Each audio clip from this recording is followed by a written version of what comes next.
Sir Patrick Vallance has described Boris Johnson as clearly bamboozled by COVID science. It seems to me that Patrick Vallance is clearly bamboozled by politics and the economy. Well, I think you're right. This is turning into, and already has turned into, a multi-million pound marathon sleaze fest, which is aimed at the politicians who are struggling to get to grips with something they had never encountered before and never expected to at the time. But this seems to be to make the medical teams that were involved squeaky clean at the expense of those politicians who were, in the most part, I think, were doing their best in very difficult times. And what we've learned is that all of the medical experts, the scientists that Boris Johnson promised to listen to, were equally all over the shop on whether we should lock down sooner or later, whether we should wear face masks, and a whole range of other issues, whether we should be in contact, and whether the economy could withstand the complete shutdown of Britain on 3 separate occasions. So I think that there is a lot of blame that's going to come out of this, but I hope it isn't only going to be targeted on the politicians who are always going to be the subject of the guillotine.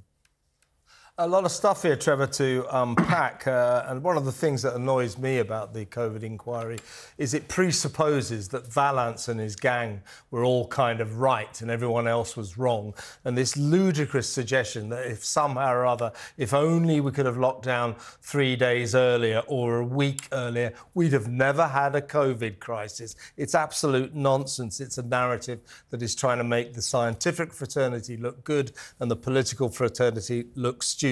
Hence, Vallance saying that Boris Johnson, when he was Prime Minister, and I quote, was clearly bamboozled by COVID science. Question there would be, what is COVID science? What is right? What is wrong? Did you get it wrong, Patrick? Now, this is the thing I'd like to ask you about, though, Trevor. I think this is a scandal. Lawyers for Mr. Vallance, or is it Sir Patrick? Do excuse me. You have to keep up. You have to find out when they get ennobled during these crises, because they all seem to be. They all came out of this as sirs and dames, even though they completely screwed it up. But lawyers for Vallance have told the inquiry that full pages from his diaries, kept while he was in office, should not be shown on screen during the public hearings.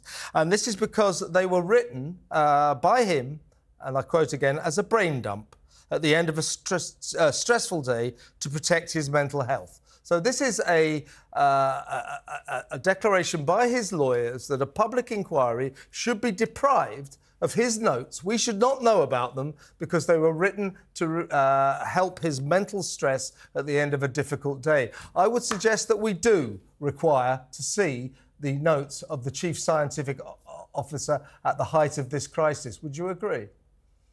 I do, and I think that the inquiry is cherry-picking all of this information that is, or would have been normally confidential, these WhatsApp messages and other disclosures that we've heard, mostly at the expense of Boris Johnson and Matt Hancock, in some cases perhaps justifiably. But so we're hearing all sorts of bleak and fairly crude comments being used by those politicians. But out of all of this, the medical teams seem to come out squeaky clean on every occasion. But they were as much to blame for the confusion and chaos that the politicians were dealing with because of organisations like SAGE, like Public Health England, which was like the guns of Singapore, pointing in entirely the wrong direction when the long predicted pandemic arrived. The National Health Service itself was completely bamboozled, and the Cabinet Office, which deals with contingencies such as this, was also caught completely flat-footed. None of this has really emerged. All they're doing is bringing out the sort of smear messages that are the sort of thing that would take place in any administration under stress like this, but have never before been divulged in public in such a carefully edited way. I mean, Trevor, during the pandemic, the big debate really was about whether we should be locked up or whether we shouldn't be locked up. Some people wanted even more lockdown. Some people, like me, argued for having far less, especially for fit and healthy people who'd had the virus. But it seems to me what we're doing here, and as you said, you know, it's a moment of crisis. There's not going to be calm and collected thought every single moment in a cabinet when a country's dealing with a pandemic, when a globe's dealing with a pandemic. But instead of having that debate about lockdown, it seems to me instead what's happening is by painting the government as disorganised and the scientists with the science, which of course you and I don't think exists as a, you know, a sort of solo entity, it seems to me that they're just sort of endorsing having a big red lockdown button in the future.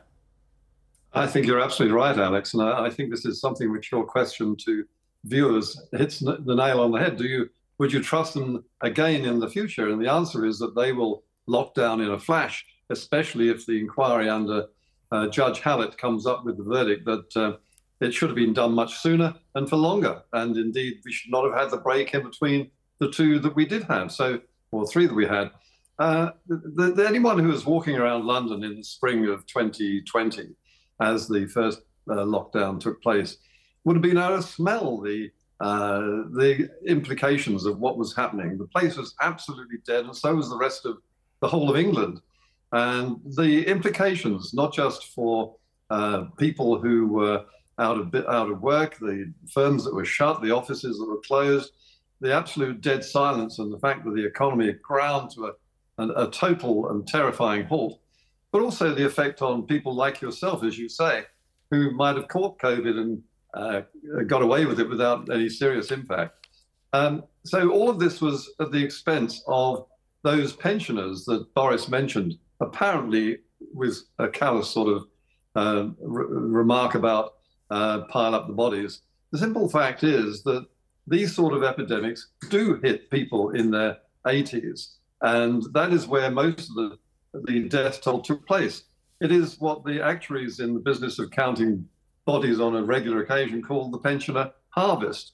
So there's nothing untoward in that, but we have accelerated this and expanded it right through school age, infancy, single parents living at home, trying to manage families with one laptop. The impact and implications of all this will haunt us for years to come.